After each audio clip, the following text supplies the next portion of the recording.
Am I both visible and audible? You are.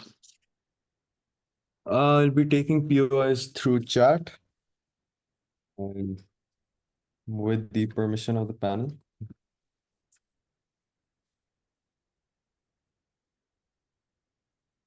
Permission to begin? Could you give me 1 minute?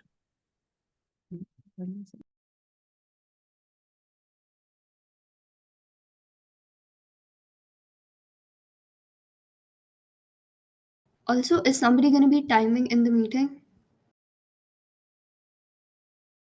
Yeah, so I'll be sharing my timer. Just need 1 second. All right.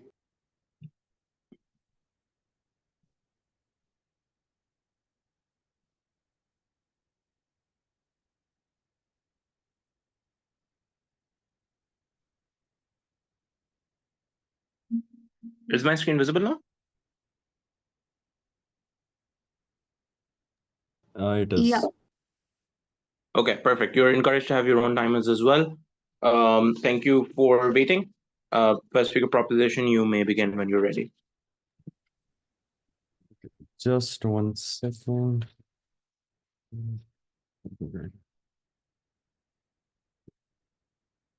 Starting my speech in 3, 2, and 1. A few pieces of context before argumentation. Number one, what are the interests of these organized religions? Number one, it's to gain more followers. Number two, it's to gain more donations in terms of finances. Three, it's to lobby within the government to pass policies that align with your religion or stance. This looks like policies regarding euthanasia or abortion. Number four is then to reduce competition from other religions. Who does this debate then apply to? Number one, religious individuals that are generational followers. They're generally old and orthodox in nature, but you need to note that they will never leave the religion no matter what. So then this debate applies to primarily moderate and newer individuals within the religious organization that are considering to either join the religion. This looks like the youth and moderate individuals who are not as orthodox in nature. Third, last of all, then, what does this organized religion look like? It's a structured system of faith and worship followed by a large group of believers, typically with a clear doctrine and rituals. Within these religions, if you don't comply with these religious commands, such as praying 5 times a day or fasting for a month, you are told that you will face severe consequences like hellfire or eternal damnation. Moving on to my argument then. First argument about retaining followers.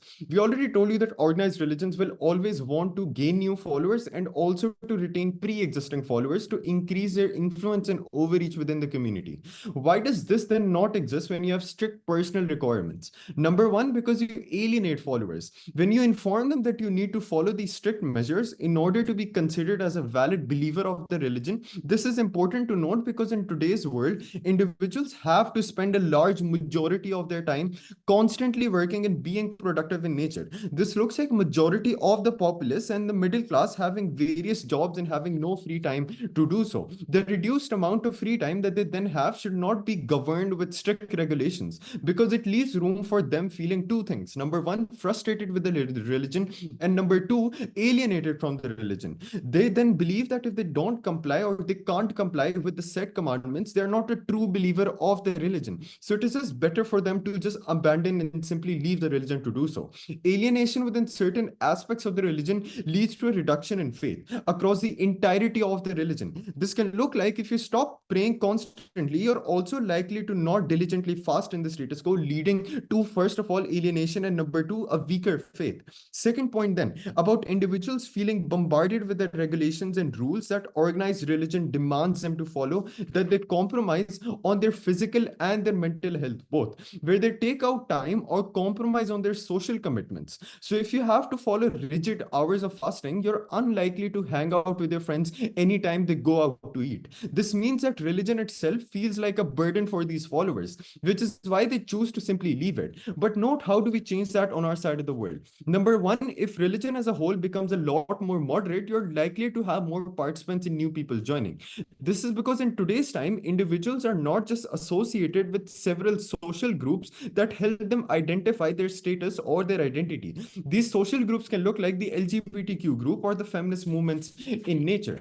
We tell you if religion forces them to stray from these identities or principles, they're less likely to join these groups to begin with. By accommodating that, we ensure that a larger amount of people have the capacity and the incentive to join these organized religions on our side of the world. Secondly, then, by not policing individuals' behavior consistently, we tell you allow them to feel like religion is a safe place that accepts the nature of these individuals. Last idea, then, that if individuals associate their faith with customs and practices, it is something shaky or rather something that is easily broken. Whereas if people associate their religion with spiritual growth and personal development, this looks like believing that your religion exists not to police you, but rather provide a safe avenue for you to exist and a safe avenue for you to grow as an individual. Meaning you're born with the religion or faith is likely to be stronger because religion, organized religion, is now more likely to be seen as a guidance or a tool to navigate life rather than to just follow. Whereas people now start to pray when they're anxious rather than them feeling like it's a compulsion to pray. Whereas they don't believe in the doctrines of the religion, rather they're just forced to just follow the compulsions that are in the status quo. Then, second argument, then, but before that, any POIs? If Yeah, individuality is something I can you- even the absentia of religion, then why exactly do I need religion and be a part of it in the very first place? Can you repeat that? If following individuality is something I can even do in the absentia of religion, then why exactly do I even need to join an organized religion in the very Don't, first? I understood it. We don't necessarily think you're following the principle of individuality. You're still following the religion in your private life, but rather you're just not compelled to actually forced to follow these sort of things within the first place. Second argument, then, about influencing governmental policy. The vast majority of the states in the current world are secularized in nature. As a result of that, governments are less likely to associate themselves with these sort of religious groups that are believed to be extreme in their approach. We tell you these religions appear to be either extreme or religiously intolerant when they enforce such strict adherence of these personal commitments onto their own individuals. Why? Two reasons. Number one, because they have strict controls over their followers in day-to-day life, or number two, public perception of people not involved in the religion is likely to be that the group is exclusionary, and that is why they place high barriers to entry. Meaning there's high barriers to entry for a single mother because she has to do so many jobs and not able to commit to these personal commitments in the first place. Then governments believe that their demands would align with their policies or secular point of view and would be just too high to meet. Hence, the governments don't have an incentive to actually do some sort of lobbying or pass certain policies. Why is this an important argument then? Because number one, religions through cooperating with the government are able to enforce their beliefs and messaging. For example, abortion or euthanasia are basically issues that involve a moral judgment. Or number two, organized religions gain legitimacy. Example, this can look like recognizing the religion and recognizing that the religion's holy days and important events, where you're also able to gain funding or tax breaks from the government. Note the impact of this is that you're overall able to increase your soft power and attract more individuals on your side, but also to be able to attract the government to be able to make policies which are suited to your religion.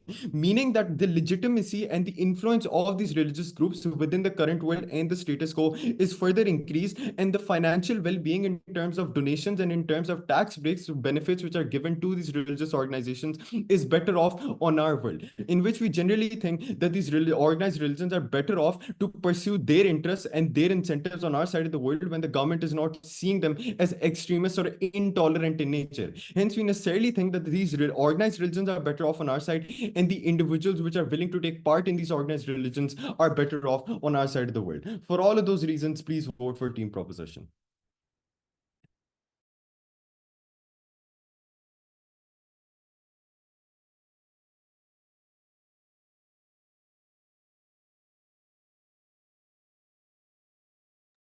Thank you, first speaker of the proposition. First speaker of opposition, you have the floor.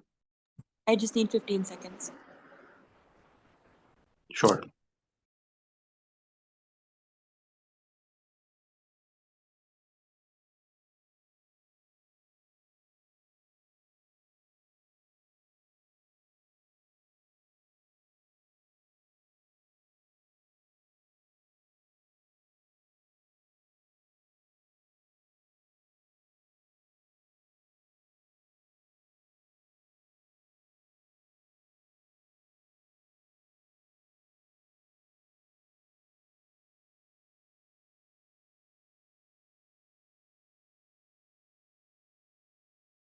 Let me just set up my timer.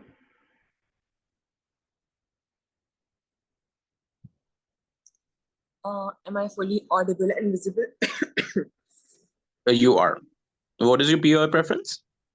In the chat.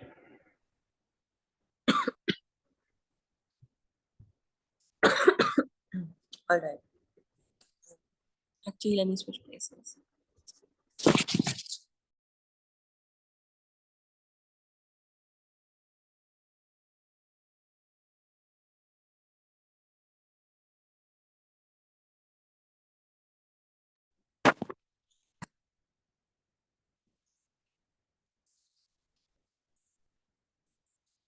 All right. Is the panel ready? Yes, you may begin, please. All right. I'll be starting my speech in 3, 2. My entire problem with their case is that it never proved to us what is the unique benefit that even religion wants to achieve. What are the unique aims people even join religion for? I think insofar as you're framed to us, I don't even know how people in their world would even have an incentive to join religion in the very first place. I think I, as a very charitable opposition, would do that for you. I think the aims of religion, why people even join religion in the very first place, are to give them some sort of discipline in their life, to provide them guidance when they're desperate need for a more better moral compass. Also B, a sense of community, as if they belong somewhere, as if they have an identity.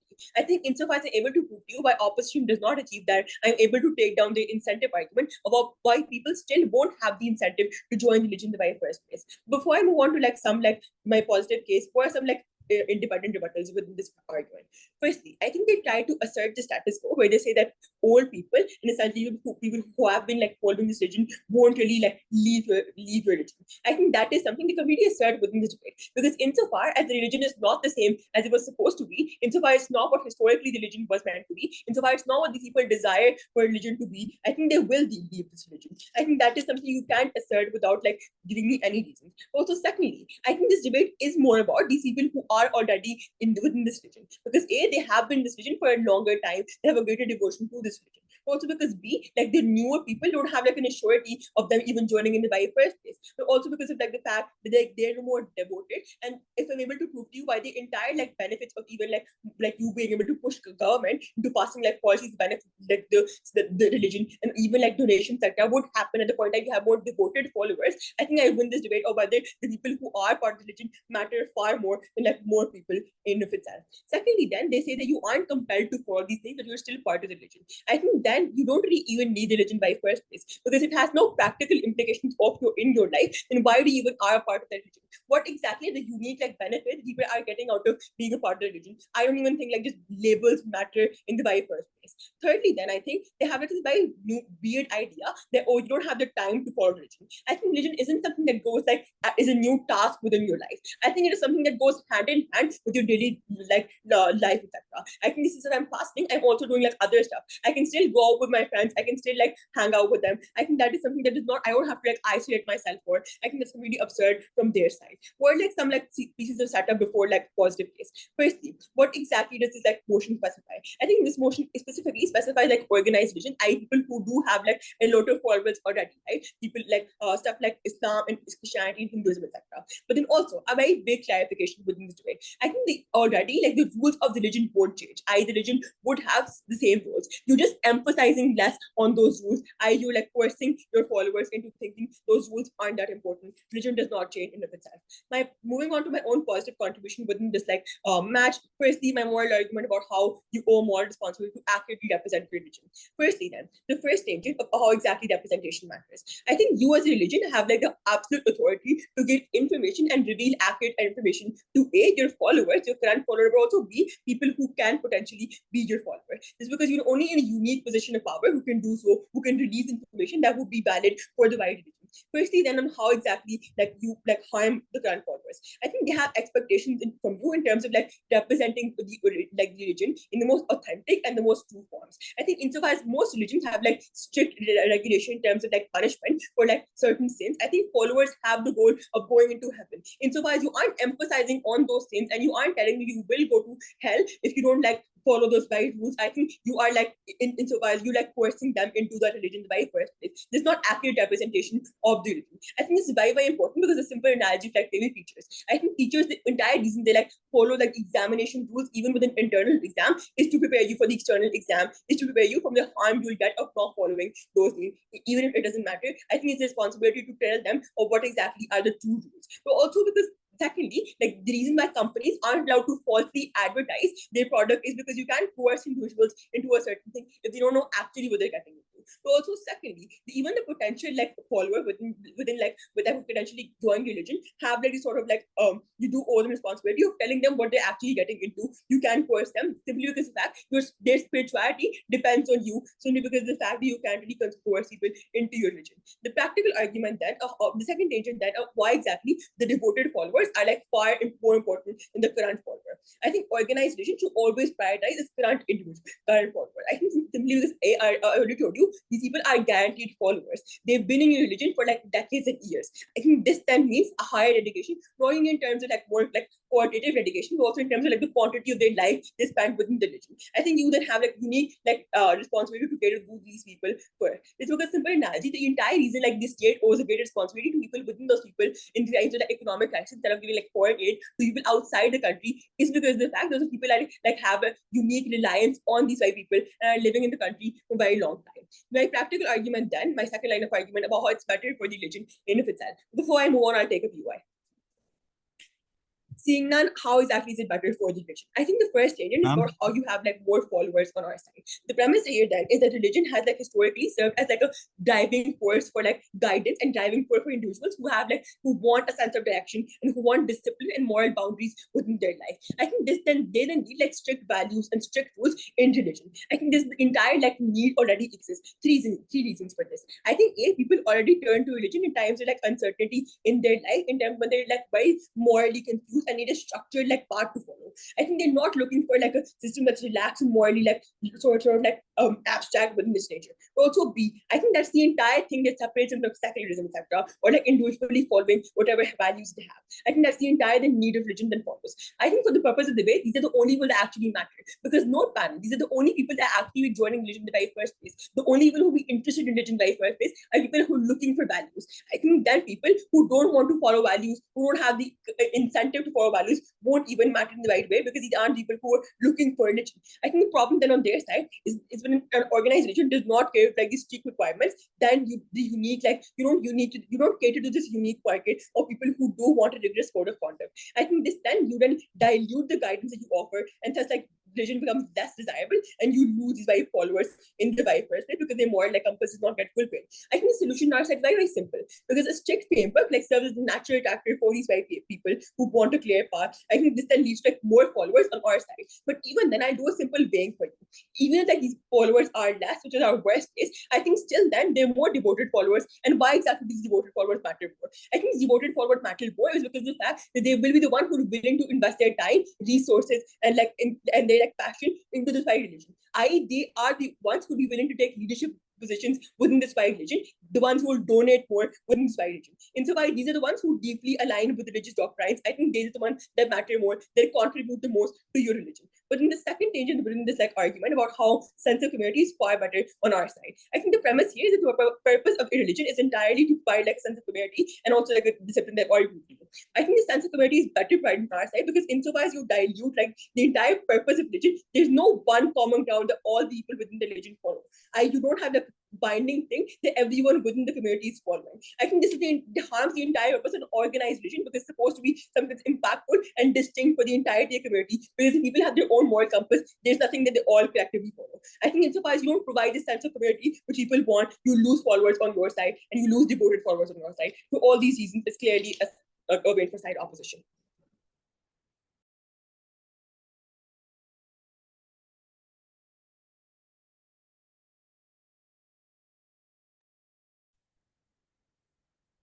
Yeah, am I visible and audible? You are, just give us 1 second. Okay.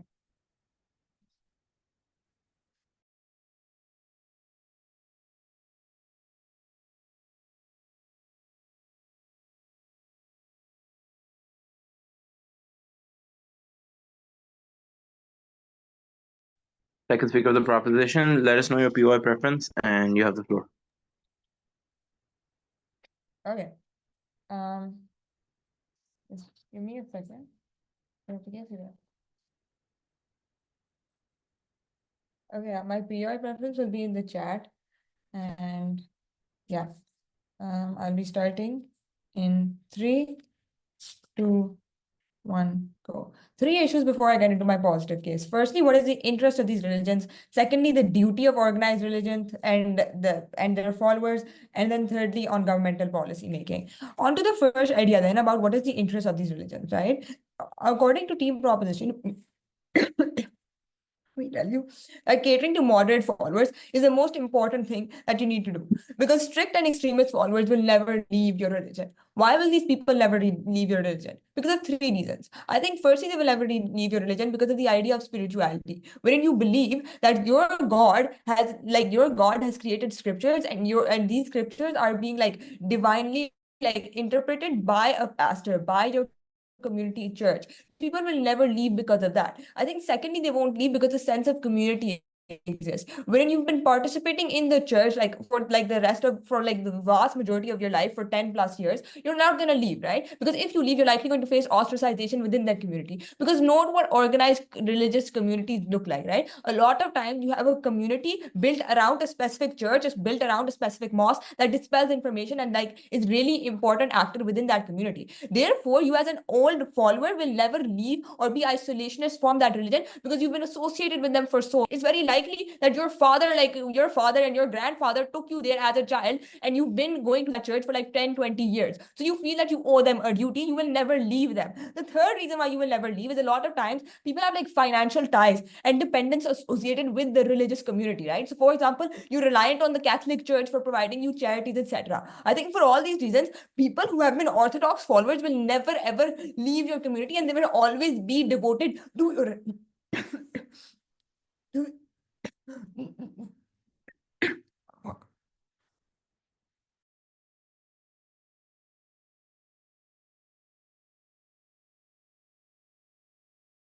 Panelists, the timer is paused. We'll assume that we're 1 minute and 50 seconds into this speech.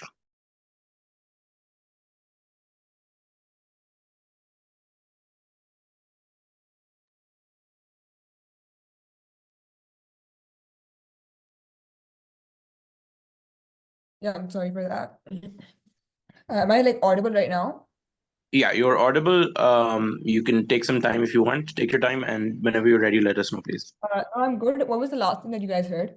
Clearly. The last thing I heard was there was some discussion about financial ties as the third reason for a broader argument, which we were concluding. If there's anything the panelists would like to add or remove, please let us know. Okay, so I'll just continue from there then.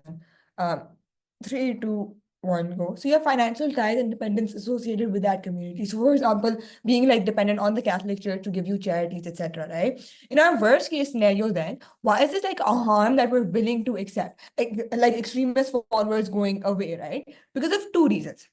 I think firstly, we're just smaller in number, right? So for the vast majority of people, you exist in a state that is secular in nature, when you have different teachings existing, right? And different social movements and social groups existing, right? So your identity in the past might be completely about your religious group, but now your identity is made up of multiple different things and multiple different avenues. So these people are just generally smaller in number. If you look at the current status quo, this is why we don't care about things these people having been a longer part of your religion, because if they're smaller in numbers, they're just not that valuable, right? But I think the second reason we don't care about them is if you look at demographics, right? Because note, where do the vast majority of moderates and people who are becoming increasingly more moderate and liberal in terms of religion come from? I think they come from areas within the global north, right? Why is this so important? Because if you're residing within the global north, you're likely going to be richer and you're going to be more elite. You're also likely going to have more access to things having the right to protest, etc. So in Pakistan, even if you're a really devoted Christian, you won't be able to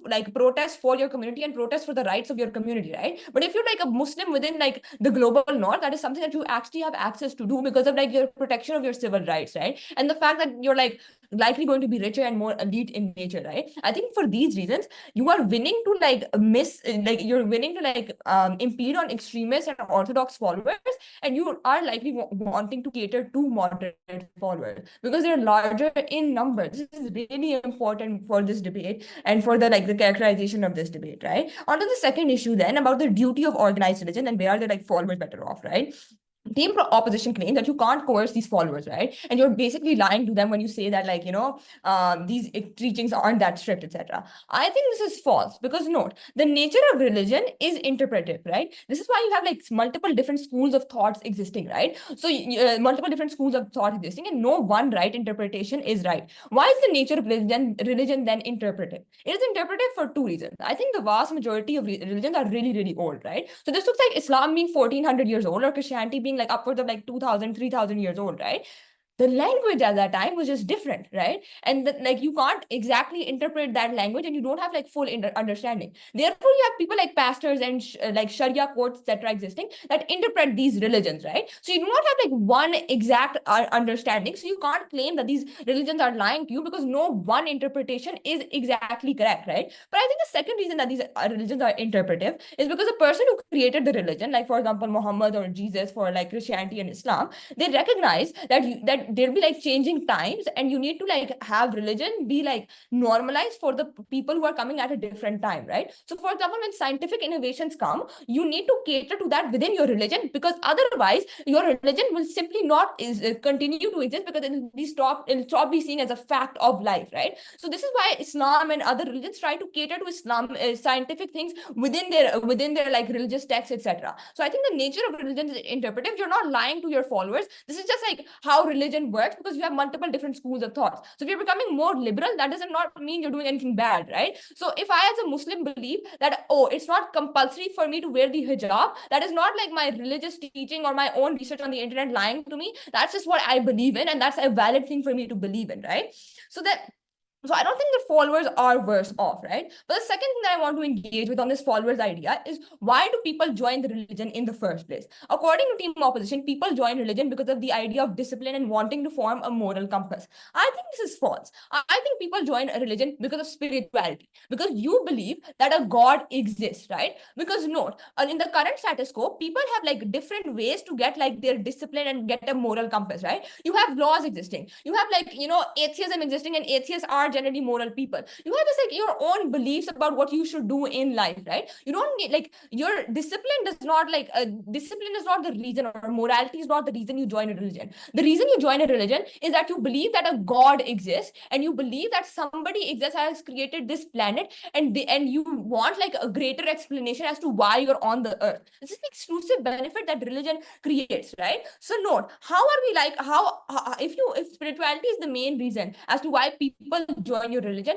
why are we better off then? I think two reasons we're better off, right? I think for actually one reason why we're better off. I think the idea is, when you rely on strict teachings and people follow your religion simply for the sake of compulsion and because they believe they have to, you're just less likely to be involved spiritually, right? So you're less likely to do readings, further readings, because you're already so tired from praying 5 times a day or 6 times a day and having 1 hour tarawih, right? But in our model, when you do your readings on your own, when you actually think about this, right, and when you recognize that, oh, the reason the spirituality exists, and if I'm feeling anxious, I can go and pray, your connection to that faith will be just so much greater, because you do not have alternatives for that spirituality in the current status quo, but you do have alternatives for that discipline, right? I think this is why we're so much better off in terms of spirituality, right? On to my own, then finally, I think governmental policy is something that you just don't cater to. I just want to talk about one final thing about divide within a religion, right? Note, there will always be groups of individuals within a religious community who do not fully adhere to religious commandments. Why? Because A, you do not have the capacity like a single working mother, or B, you just do not have the incentive to do so in the current time, right? When you emphasize on strict adherence, individuals who fully abide by those commitments start viewing these moderates as less as morally inferior or less committed than them, right? This rhetoric or thinking alienates and creates a wedge between casual followers and strict followers. This infighting manifests in a couple of problems for these religions. I think 3 problems then. Firstly, I think you have more unwillingness to participate from casual followers or moderates, and that's, I've already painted that out, is really problematic. But I think secondly, you have different sects of religion being formed. on. Wherein more liberal people, they start forming their own sects because they recognize that old religion just does not have a place for them. This is a really important argument in this debate, because the worst thing for religions and organized religions is competition from other religions. I think finally the PR of these religions are just worse off because of infighting for all these reasons that were brought.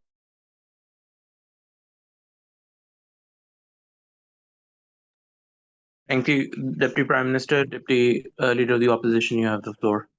Please let us know what your preferences are with regards to POIs. Yeah, I'll take my POIs in the chat, and can I just have 30 seconds? Sure.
Am I clearly visible and audible? You are. All right. POIs in the chat, please, and pronouns she, her.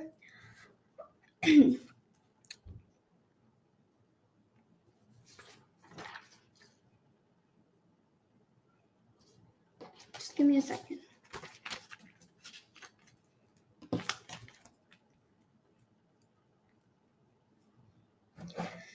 All right. Is the panel ready? Well, we are. Starting in 3, 2, 1. Panel, this is like a very, common thing that I've noticed with especially senior teams that speak is they characterize the motion as per their own convenience, and then they shift their characterizations of certain stakeholders as per their convenience, right? We see this in proposition's entire case when their first speaker comes up here and they say that, oh, liberal followers are like moderate people that are on the gray area, right? If you like do anything that doesn't accommodate them, they're going to suddenly leave your religion, right? But then secondly, the second speaker comes up here and they tell us that, oh, no, liberal followers will actually, they care so much about religion that they will not leave it, but they will form sects between that religion, which will cause like internal divides. Please take like one stand within your case proposition. But I think like there are two major issues within this debate about, firstly on the moral and secondly on the practical, and then on to my own positive, right? But before that, a clarification. Why do people join religion? Something very basic that like the proposition has made like extremely messy, so let me clear that out for you. Panel, the reason people join a religion in the first place is to like get some sort of like a spirituality, we concede to that, but b also some sort of like moral compass and some sort of like practical implications as well. If you just wanted to be spiritual, you could have just been a monk at a mountain, right? The reason people choose a certain religion out of all the other religions is because it has some sort of distinctions that appeal to that particular person, right? Insofar that is true, I think every religion is spiritual, right? And also understand this, spirituality is also something that can be like, that is still like implied when you like control yourself, etc., right? This looks like maybe you like refraining from eating things because you know there is a god that exists, right? So practical implications still are something that like lead to then your your spiritual position being stronger within that religion, right? I don't think then proposition has any sort of exclusivity in their case. But first, clash about the moral, and note how they bring us like absolutely like no moral positive argument in this case, right? So I can just win this clash on the basis of weighing.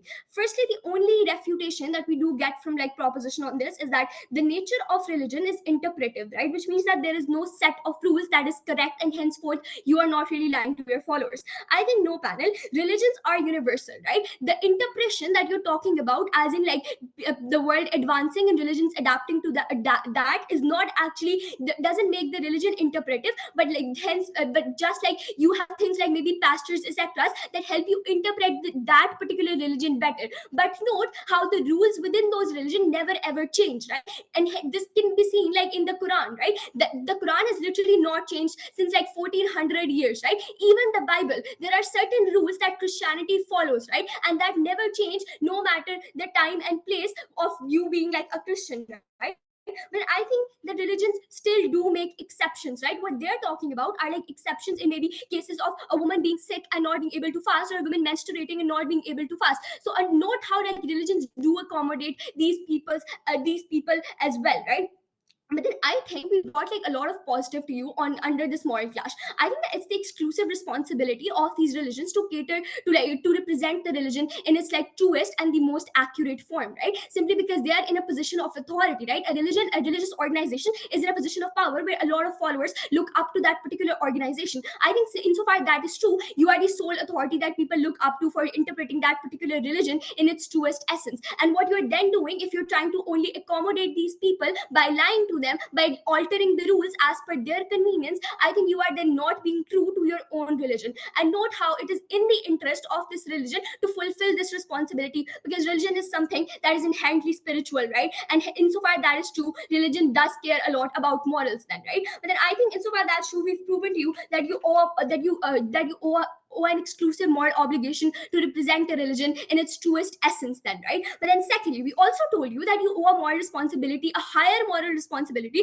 to your current followers than your potential followers, right? Why is that? Because these people are guaranteed followers and nothing is going to change that, right? And insofar that's true, I think insofar you cater to their incentives, they are not going to leave your religion for no reason, right? But insofar you do give them a reason, we might have to think about that, right? But then I think we take them on the moral clash simply by the virtue of the fact that insofar you as a religion, even if you get more followers by lying, then your essence and purpose as a religion is not fulfilled, and people still don't get a better afterlife simply because you told them that it was okay to have premarital relationships, simply because you as the religion told them that it was okay to do things that were not inherently okay in the essence of that particular religion, right? Secondly, on where is the religion better off?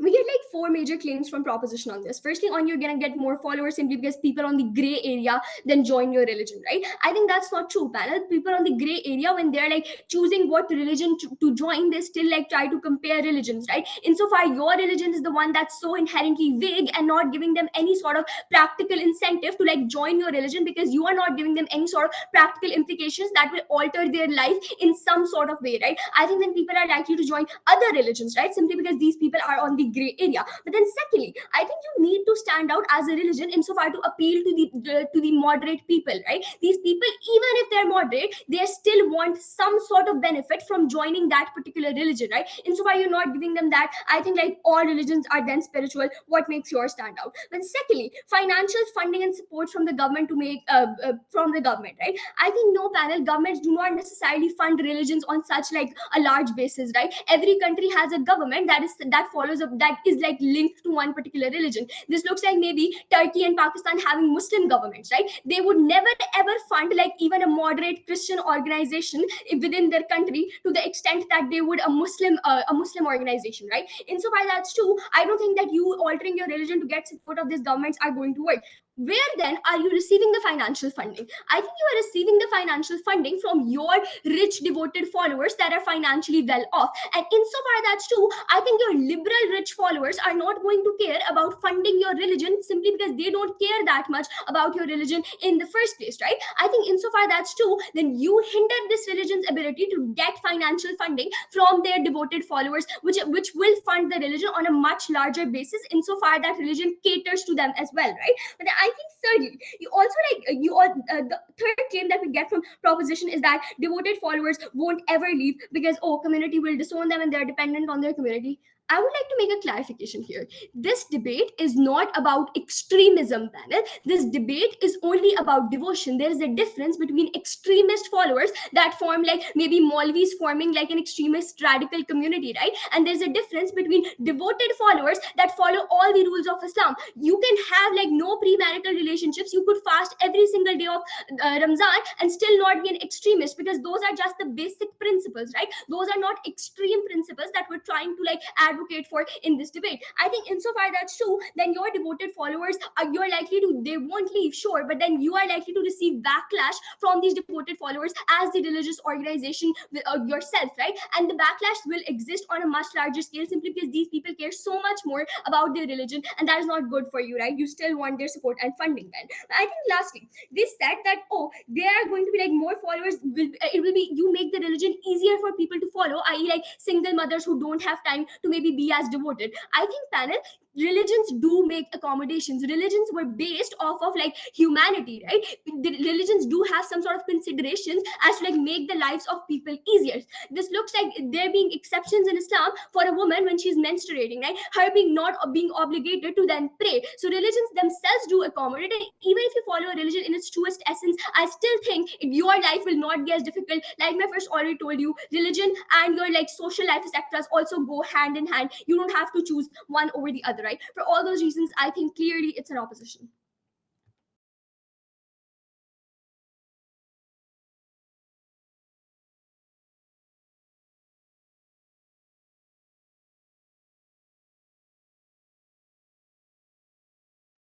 Thank you, second speaker of the opposition. Government Whip, you have the floor.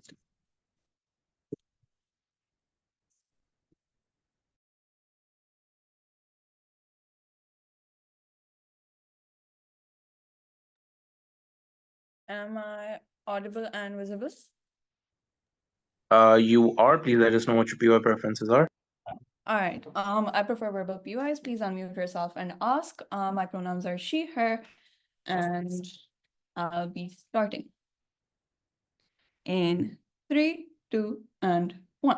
Let's note what the status quo looks like currently. The youth is currently driving away from religion and not joining religion, and religion itself does not find itself very popular within the youth. This is because the youth believes that wherein they join religion, they have to compromise on their identity. I believe that is a fundamental problem that we fix exclusively on our side. Because note, the older generation that they hold in such high esteem and high regard is eventually going to go away, is eventually going to die out. The most extremist individuals on your side of the house are primarily older individuals. The future of the organized religion then relies upon the youth and the new followers that they can then gain. I think that the support on their side of the house is extremely dwindled and concentrated, which is not something that aligns with the interest of any organized religion, because they want continued traction, continued support, something that they do not provide themselves with. But then why is the youth eventually leaving? Because they believe that they're literally contradicting their religious beliefs when they want to conform to certain identity, and that is why they feel that they're not represented. This is something that we fix on our side. But then they talk about spirituality and how there are no distinctions between religion. I think that is false characterization. You have distinctions wherein the core beliefs of each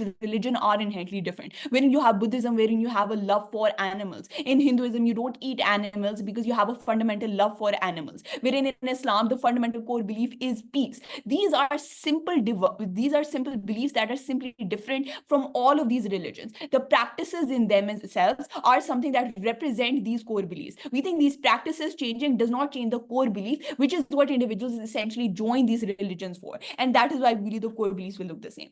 But then on the first clash about what do these religions inherently want, the clash that comes is really devoted followers versus new followers. In the characterization that we told you, we think the incentive of these religions is inherently new followers and new funding, simply because that allows this religion to live on. Wherein your idea becomes that we need extremely concentrated extremist followers on your side of the house house, these people will not amount to any change because they exist in a small minority, small group. At that point in time, you do not continue receiving financial donations, because even in the best case, wherein these individuals literally continue donating, at a certain point they reach their capacity. You need new individuals, and simply if you receive 100 individuals and they're donating maybe 5% of their income as compared to 20%, you have a larger amount of financial donations simply on mathematics. We believe this is where these religions are actively able to send missionaries out. These religions are able to spread their narrative and actively make change through charities, something that is not provided to them on their side of the house. We believe on those grounds, simply due to the fact that we bring more people, even if they're not as devoted, we bring greater benefit to the organized religion. Because the debate then is about the interest of the organized religion. We don't think devoted followers then are that. But then secondly, they say that you won't have stronger faith, and these religions want stronger faith because they're now vague and people don't want to join them.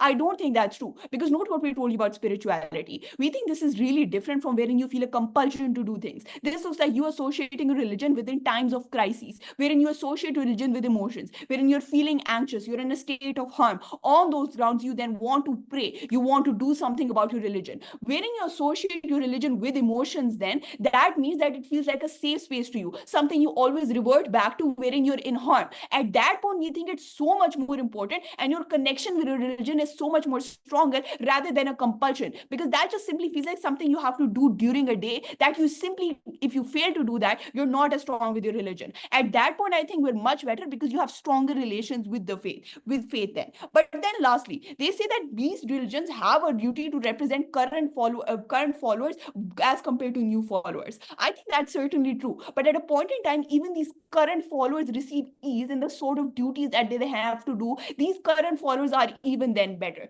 This brings me to my second clash then, about generally where do you have better followers, previous followers, and compared to new followers. We talk about the fact of governmental responsibility here. They say that the governments will never cater to these religions simply because they have pre-associate stances. I don't think that's true. I think the thing that we're looking for is tax breaks and things like recognition, something that each religion receives, but religions that are considered extremist and exclusionary are less likely to receive. This looks like Pakistan will never ever recognize Tehreek-e-Taliban Pakistan as a valid political party simply because they consider them to be associated with a religion that's too extremist. I think wherein you have sects that are never going to be recognized on their side of the house, religions that are never recognized simply because you consider them to be exclusionary, that is harmful. We want tax breaks for every single religion because that grants organized religion benefit. We want recognition by the state that these religions exist, and that can only happen wherein they're moderate and seen by the state as literally a proper religion rather than a terrorist organization or something like that. At that point in time, we think on our side of the house, you're much better in making these religions more appealable to the state, something that they don't receive on their side of the house. Wherein note, their idea is we want a concentrated group of really devoted followers. Wherein something happens to these devoted followers, they're likely to have more extreme violent backlash. That is something the state does not want, which means their religions don't receive any form of benefit from the state. But then they're saying that religion never changes, and that is why people join religion. I don't think that is true, simply because of the fact religion always continues to adapt. And if it doesn't adapt, it has bad PR, something that it does not then want. This looks like in COVID times when azans made you say that, hey, pray Jummah at home. That is something that if Islam did not do, it would receive so much backlash from the entirety of the world. This is the social scenario now, where you need to represent individuals, you need to represent personal interest and reduce personal limitations, because that is the social scenario of the world. If you do not do that, you will be seen as a group that's hated by the entire world. This bad PR is something these organized religions cannot sustain. They will literally die out if they continue to receive that, and that is why there's so much harm. But then where do you retain followers on our side of the house? They say that these old followers will leave, but they're so invested that they won't necessarily leave. I don't think this is true. It's a little strategic inconsistency on their side, where they have a characterization of these followers as somebody who will never leave, but will leave on our side of the house. I think this is something that's simply a wash. They will never leave on both sides of the house. But even then, if we take it on the best case, note the idea that they will literally be happier because they don't have to follow such strict considerations. Because even if you have exclusive benefits, like for example, for women with menstruation, old people who are traveling, all of these people still have to continue to do these compulsions. We believe at a point in time where the alternative is literally hellfire and eternal damnation, it is so much easier for these people to believe that that we are going to be saved from that. At that point in time, their mind is literally at ease, something that we grant to them, which is why they're likely to feel more connected to their religion. Because note what happens in the current status quo. It is basically like the carrot and stick narrative, wherein you say that do this or you will literally go die in hell. We think that's a much worse alternative than telling people that your religion is a safe space for you. Even if you're old right now, even if you pray less and pray only when you need to, you will literally be better off. That is why current followers even feel more connected to their religion, something they don't provide them. But then lastly, they say we're lying to new followers and they join it because of discipline. I literally don't think this is true. I think the primary incentive of joining this is to form a community and to feel a sense of brotherhood. The reason we provide individuals with that is because it's much more easier for individuals to buy into that religion. There are less barriers of entry. At that point in time, your community is much larger in comparison. That means that, for example, your neighbors could also be a part of your religion simply because it's so much easier for you to buy into. At that point in time, your community is larger, and because you feel much more connected, because it's not a compulsion, rather something that's associated with emotions, we think that you're much likelier to feel a stronger connection to your brotherhood, to individuals around you that associate with that religion. In those grounds, your community is much better off because you don't join because of discipline, but rather because of community. On those grounds, give this debate to proposition.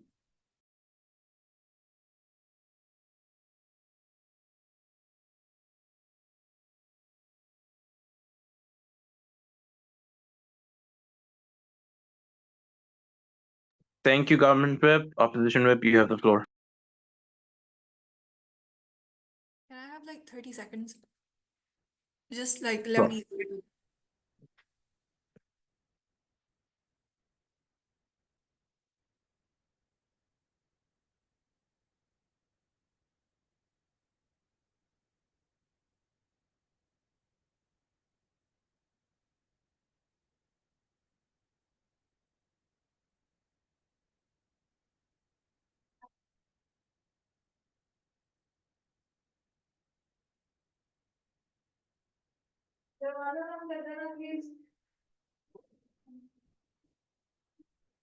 Okay.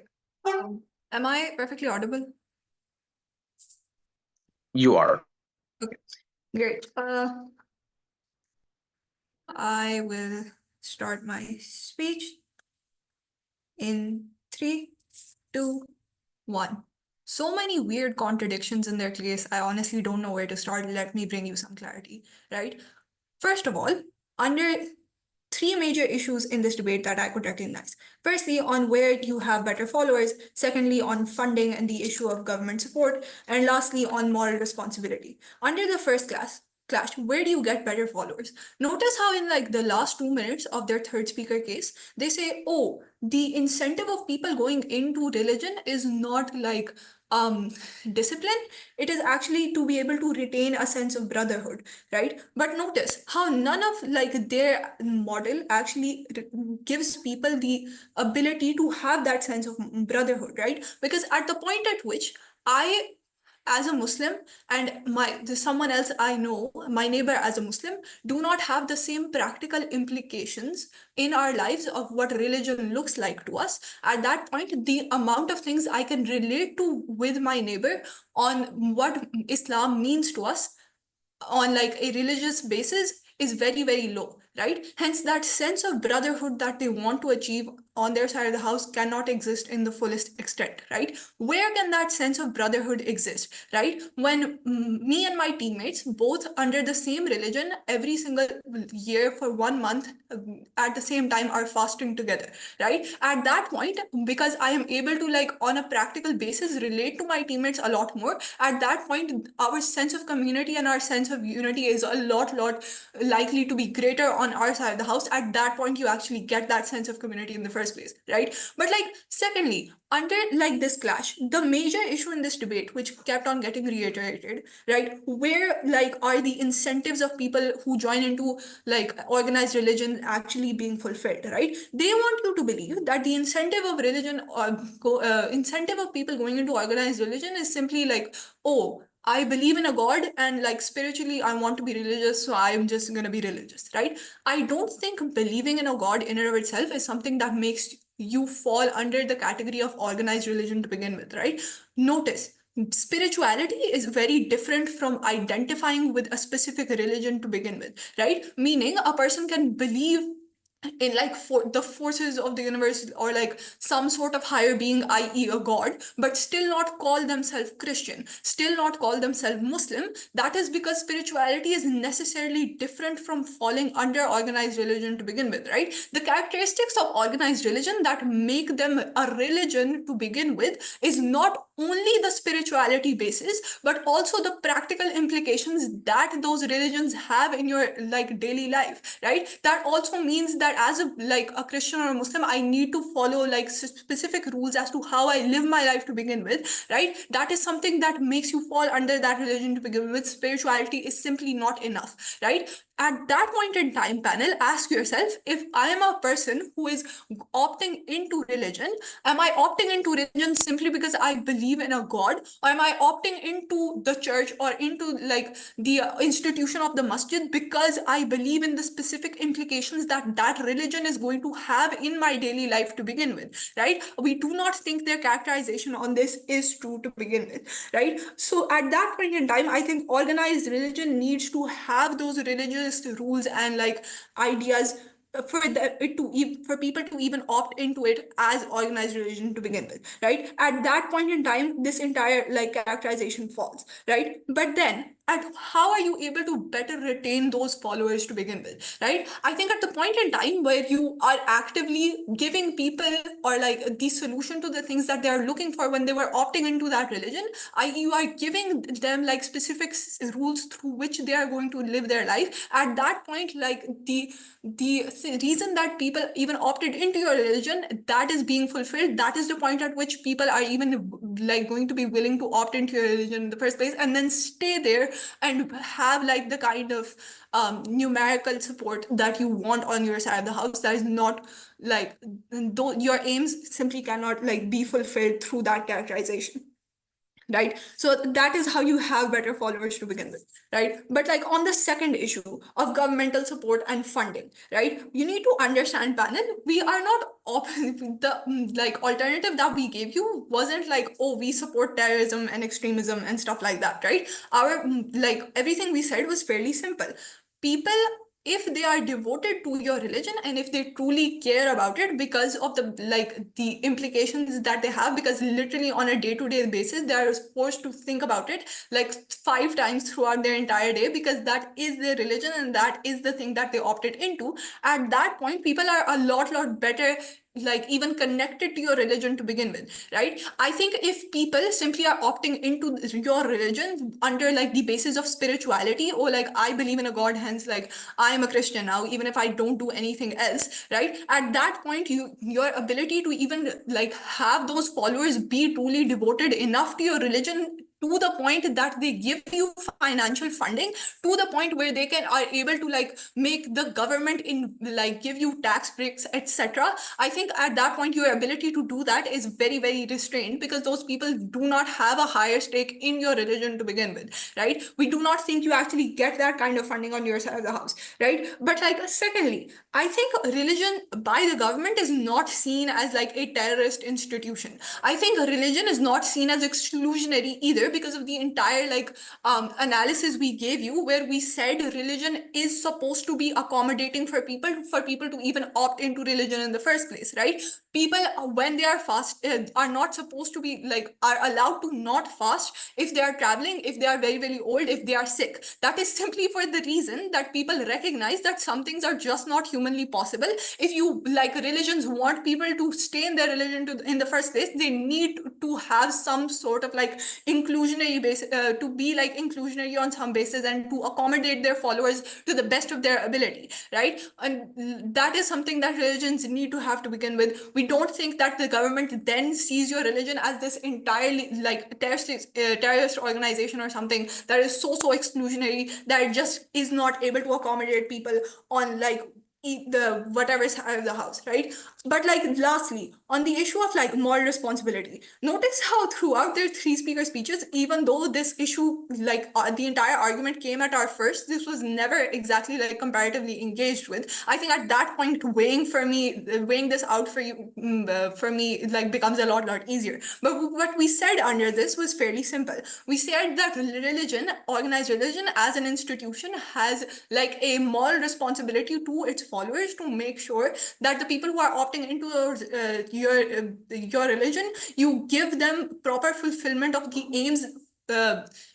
Properly help them fulfill the aims that they opted into your religion to fulfill in the very first place, right? Which means I, as like the church as an institution, cannot lie to people, and because it has that kind of authority over those people in the first place, right? But secondly, we think like your current followers should matter a lot more to you than any like sort of moderates in the gray area who you are willing to attract, simply because those current followers have already put so much into your religion in the first place, right? So I think even if they're like way off is like, oh, but people are old now, I think despite them being old, they've still put in like some sort of like social capital and some sort of financial capital into your organized religion in the first place. You owe them some kind of moral responsibility. That is not something you can opt out of. Literally no analysis on that. On that basis, we take all three clashes because we are able to better like give followers what they want, better able to keep them around,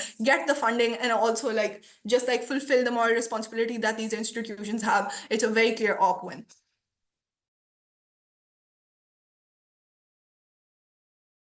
Thank you, Opposition Whip. Opposition Reply, you have the floor.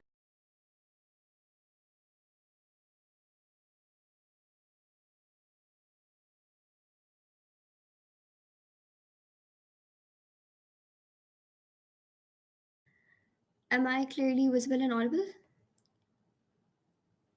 Yes, you are. Just give me 1 second.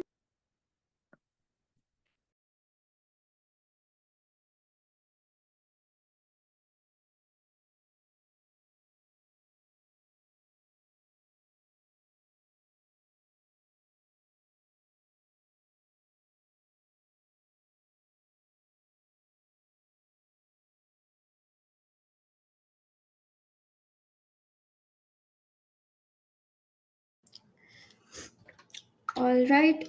Is the panel ready? Yes, you may begin.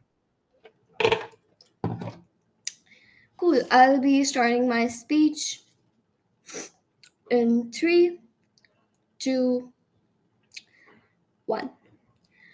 Panel proposition wants us to cover up for the inherent terrorist and oppressive nature of religion by altering it. I don't think religions are inherently oppressive, right? I think the characterization that we ran since my first was that religions have some basic rules and some basic principles that must be followed in order for you to be considered a devoted follower of that particular religion, right? I think insofar I bring this clarification to you in my second, my third does, and I bring it in my reply, I think we clearly like outweigh then all clearly mitigate all of the harms that they point out of us being extremist and governments not wanting to like then associate with us, give us tax breaks, etc., right? I think we never ran a model of being extremist or radical, right? I think religions have some inherent values that must be respected, right? And I think governments also understand that. I think that is the entire idea of a religion, that people have some sort of differing values, which is why religions are like distinct bodies, right? And we don't just follow one religion or believe in just one god, right? Because of the practical implications of that spirituality, right? I think religions inherently are like accommodating and do think of like humanity as well, right? They're not terrorist organizations that the proposition wants us to like cover up for and alter in order to accommodate people. I think even if you strictly emphasize following a religion within its true nature, that religion's true nature will also be accommodating to you, right? We are not being extremist by telling people to fast in Ramzan, or like telling people to not have premarital relationships, right? I don't think that's what like radical measures look like, right? But then I think, let me do some weighing for you, since like Westminster clearly doesn't throughout their bench. I think what's the most important to a religion, since we are like debating about it being in the best interest of that particular religion, I think religions want a truth simply because that is religion, right? Believing in a God that you cannot see. And insofar, proposition tries to mitigate that truth by like making religion something entirely practical with no morality whatsoever. I think we take this debate. But then secondly, we also told you how like followers of that religion must be followers of that religion and not an entirely new religion with new rules and regulations that are more moderate and accommodating, that proposition is trying to come up with, right? I think religions have an incentive to preserve its essence in the longer run, and in order to do that, you need to preserve the rules that have been there for decades, right? I think religions in its nature are then again accommodating. What's one exclusive benefit that we provided to you? I think we provided to you a benefit of like religion standing out and like from other religions, right? Because we concede to the fact that religions are in constant competitions with other religions. Christianity is in competition with Islam. Hinduism is also in competition with the religions that are like on that level, right? I think insofar you want more followers to join your religion, you have to give them some sort of tangible, practical implications that will change their life in some sort of way, right? Insofar that's true, I think we attract more followers on our side. But on the way, I think we still think that devoted followers that are less in number still matter more if I take them at their best case. Why is that? Because the financial funding that you will receive is mostly from your rich devoted followers. Even if you have rich liberal and moderate followers, they will never ever financially fund your religion simply because they don't care that much about your religion, right? I think insofar that's true, we take them on that followers benefit and financial benefit as well. But a few analogies that I will draw for you here that we have been bringing that they never cater to, right? I think firstly, we brought in a model that when you enter a classroom, a teacher has the moral responsibility of making sure you cater to the rules, even if that makes you feel like, oh, you don't have your freedom as a student, right? Simply because that is what makes the classroom environment a classroom, right? They never dealt with that. But then I think why your morals still like matter so much more than like any principal benefits that they might like bring to us is because simply religions are moral, right? The reason religions have certain personal restrictions as well is to like be moral and discipline you and like have some sort of like purpose as a religion as well. I think insofar proposition literally mitigates the entire purpose of a religion itself. Even if you then get more followers, even if you then have practical benefits, I don't think you benefit that religion but an entirely new religion that you've come up with in order to accommodate more and more people. And for all those reasons, maybe they can try to like decrease the margin at reply, but I don't think they can take this debate now. I hate it when they say. Thank you. Op reply. Prop reply whenever you're ready. Yeah. Just give me a second, set up my timer. Yeah. Okay, I'll be starting in 3, 2, 1, go. If a woman was forced to fast during menstruation, I think everybody, because no, if a woman is forced to fast, is the timer starting or not? Damn, net connect hai. Yeah, it might be just me, but No, she was your also feed is cutting for lagging. me. Yeah. Okay. Just a second. Not just you, me as well. Okay. Yeah, Zian is there.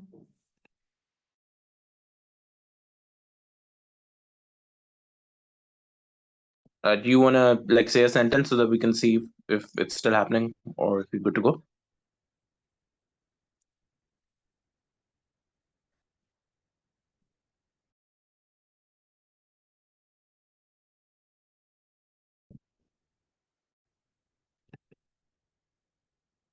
Hello. Yeah, could you say a sentence so that we can figure out if you're still cutting or not? Hello, my name is Urva. I'm prop reply. Okay, I think that works. You can start when you're ready. Okay. Ready. खोलो यहाँ से यार.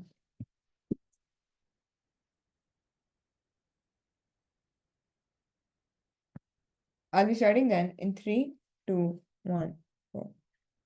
Team opposition concedes that a lot of times women religions make exception for like fasting, etc. So a woman who's menstruating doesn't have to fast. A really sick person doesn't have to fast. Note why a religion does this. It does this to appeal to the masses. That is the exact same principle that we're running on, right? Appeal to the masses and you will gain more benefit. Otherwise, if you force a woman to fast, maybe fast during menstruation, maybe 1,000 years ago, people would have accepted it. But right now, people would be really pissed at those religious groups and religious organizations for being really extremist and harming those women. That is the idea on which we run this debate on. I think it's fairly obvious why we win, right? A couple of clashes then. Firstly, which followers do we care about, right? Moderates versus orthodox. Note we provided you like multiple metrics as to why moderates are more important. Firstly, we told you their number is just greater, right? So even if you're like getting like $1 donation from 100 people, that's still $100, right? Compared to like getting like one $20 donation from a really extremist devoted follower, right? I think still like on those grounds we're better because number is just a really important metric within this debate. I think the second thing we told you was the idea of youth, right? Note the vast majority of moderates are your youth right now. So to have like any sort of longevity for your religious teachings, etc., you need to cater to the youth because otherwise your religion will literally die out. This is really important characterization, and this is how your religion has literally carried on since like 1400 years, right? Because you keep on like moderating yourself, you keep on making yourself better and better, right? Because not previously in Islam it was like mandated for every woman to wear the hijab, right? But then afterwards you had like religious teachings and schools of thought saying, oh, you don't have to do it, it's your own choice. This is the way religion functions, right? Because you want to cater to the youth and you want to have longevity of your religion, right? But these are why the moderates are more important, right? I think why are we like then better, like even more, right? Because we also gave you reasons as to why you're catering to moderates and orthodox in our world, but they never gave us any metric as to how you're catering to moderates as well in their model. So our benefits are just so much greater and more amplified because note our reasoning is really compelling as to why orthodox people will never leave your religion, right? Because they're so devoted to it. Why would they ever want to leave, right? Their community ties are completely linked on it, right? They spiritually believe this is the best thing for them to do. If they leave, they will literally be internally in hell. These are the types of incentive structures as to why orthodox people will never leave. So our benefits are literally amplified, right? The second class then is about why do people join religion in the first place, right? We tell you people join religion because of spirituality, right? Because religiosity is based on the principle of spirituality, right? It's not on the idea of a moral compass, right? Because note, if people only cared about moral compasses and developing a moral compasses in the current day and age, you have multiple alternatives to that, right? Read like a moral book or something, right? You have laws existing. All of these things are something that we told you, right? The reason people come to religion for a moral compass even is because they believe this is the moral compass that has been dispelled by God. Therefore, spirituality is really important. The only response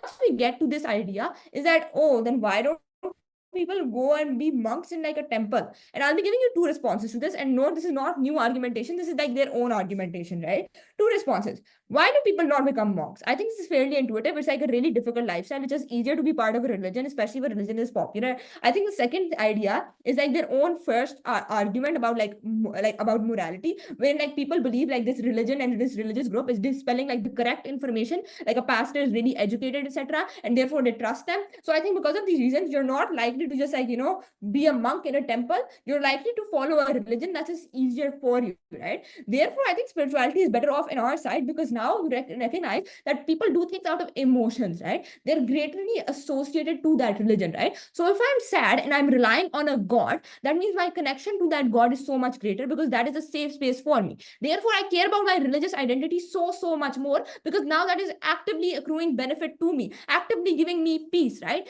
Fulfilling the benefits of which I joined religion in the first place, right? The third idea then was about governmental policies that they don't really engage with until third op. So that's like really engagement. The fourth idea was like moral duty of religions, right? I think we already took this down by saying that, interpretive natures of religions exist. And like you have Shiaism and Sunnism, you can't claim one is wrong, one is right because they're just so different. And because like they've been interpreted for all these reasons, I don't think they have any grounding within this debate I've ever tried to propose.